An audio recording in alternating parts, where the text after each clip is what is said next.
Audio Jungle.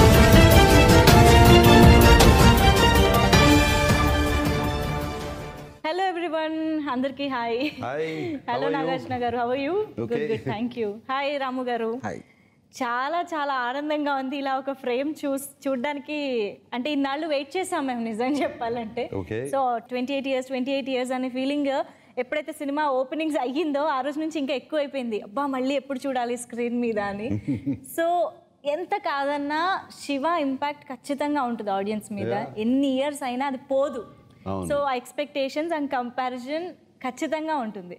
So Shiva range expectations officer already reach అయిపోయింది, ఇంకా దాటుతోంది కూడా రోజు రోజుకి. మీరేం చెప్తారా? ఎక్స్పెక్టేషన్స్ పెట్టుకుని థియేటర్కి వస్తే ఓకేనా? అంటే మాకు ఒక అడ్వాంటేజ్ ఉంది ఇక్కడ. చాలా మందికి ఇప్పుడు థియేటర్స్ వచ్చేవాళ్ళు అప్పుడు పుట్టలేదు.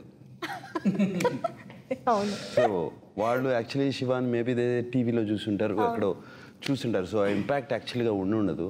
So that is an advantage actually e generation. I mean, between 18 and 28. Yes.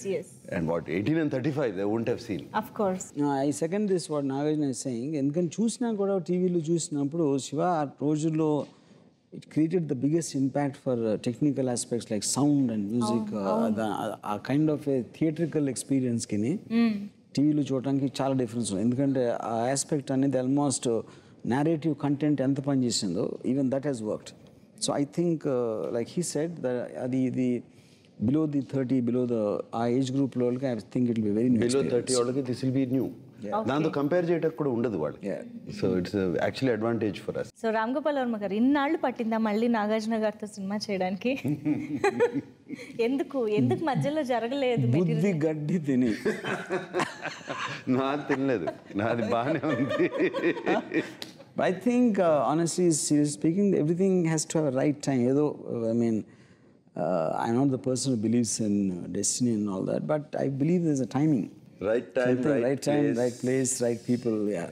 It happens. Actually Shiva తర్వాత అంతం, గోవింద లాంటి సినిమాలు చేసినప్పటికీ కూడా ఇప్పటికీ శివ అదే ఎక్కువ గుర్తుంటుంది. ఆ ఇంపాక్ట్ అలా ఉండిపోయింది. సో ఇప్పుడు ఆఫీసర్లో శివ మ్యాజిక్ రిపీట్ అవ్వాలన్నది అందరి ఆశ కూడా యాక్చువల్గా చెప్పాలంటే. సో ఒక డైరెక్టర్గా మీరు చెప్పండి ఎంతవరకు నాకు సంబంధించిన మెయిన్ డిఫరెన్స్ అని, ఇప్పుడు శివ అనేది ఒక కాలేజ్ స్టూడెంట్ కదా, అది కాలేజ్ స్టూడెంట్గా మామూలుగా తన పని చూసుకుంటా బాగా చదువుకుంటా ఒక మామూలు పర్సన్ అది. కానీ అక్కడ ఉన్న కొన్ని పరిస్థితులు సిచ్యువేషన్స్ వలన తనని ఒక చైన్ తెంపి వైలెంట్గా అయ్యటానికి కొన్ని ఒక ఫోర్సెస్ ఒక సర్కమ్స్టాన్సెస్ క్రియేట్ చేసినాయి. ఆఫీసర్ వచ్చేసరికి తనకు ఐపీఎస్ ఆఫీసరు ఆల్రెడీ ఎక్స్పీరియన్స్ ఉంది క్రిమినల్స్తో డీల్ చేసేది తనకున్న దాంట్లో. సో సినిమా స్టార్టింగ్ నుంచే తన ఆ మోడ్లో ఉన్నాడు. కాకపోతే కామన్ పాయింట్ ఏంటంటే రెండు హీరోయిజంకి సినిమాలకి ఒక రైటియస్నెస్ తను నమ్మిన దాన్ని బిలీవ్ చేయడం, తను మనిషి అనుకున్న దానికోసం రిస్క్ తీసుకొని ఫైట్ చేయటం అనే ఒక ట్రైట్ మాత్రం రెండిట్లో కామన్. ఓకే. బట్ తన ప్రొఫెషన్ కానీ వేరే దేంట్లో కూడా శివాకి ఆఫీసర్కి సంబంధం లేదు. But I would say Shiva అనే అతను కాలేజ్ చదువులు అయిపోయిన తర్వాత మనం ఏం చేసాడో తెలీదు దాంట్లో. ఆఫ్ కోర్స్ అందులో గుండె అయ్యాడు, బట్ అతను ఒకవేళ ఆఫీసర్ అయ్యి ఉంటే ఇలాగ ఉండేవాడు అనేది నా పాయింట్. ఏంటండి వీడియో నచ్చిందా?